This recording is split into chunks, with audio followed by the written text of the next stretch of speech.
সংসদীয় আসনের সীমানা পুনর্নির্ধারণের দাবিতে ফরিদপুরের ভাঙ্গায় নির্বাচন অফিস ও উপজেলা নির্বাহী কর্মকর্তার কার্যালয়ে ভাঙচুর ও অগ্নিসংযোগ করেছে বিক্ষুব্ধ জনতা। সোমবার দুপুর 12টার দিকে সেখানে আগুন ধরিয়ে দেয় বিক্ষোভকারীরা। পাশাপাশি থানায়ও হামলা চালায় তারা। বিক্ষুব্ধ জনতার হামলায় গুরুতর আহত হয়েছেন কয়েকজন সাংবাদিক। ফরিদপুর প্রতিনিধি শেখ মনির হোসেনের রিপোর্ট জানাচ্ছেন কিরণ মুস্তফা।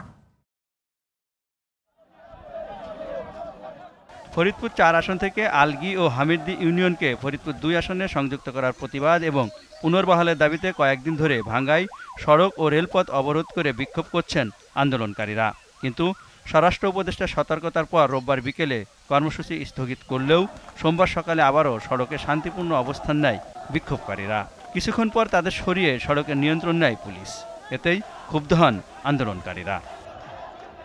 বেলা 11:30টার দিকে টায়ারে আগুন জ্বালিয়ে এবং বিদ্যুতের খুঁটি ফেলে সড়ক অবরোধ করেন তারা। দাবি পূরণ না হওয়া পর্যন্ত কর্মসূচি চালিয়ে যাওয়ার ঘোষণা দিয়েছেন আন্দোলনকারীরা।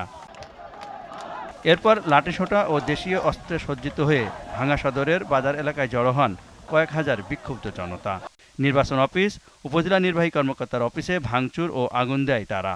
হামলা চালিয়েছে থানায়ও। বিক্ষুব্ধ জনতার হামলা থেকে রক্ষা পায়নি সংবাদকর্মীরাও। কিরণ মুস্তফা, জিটিভি নিউজ।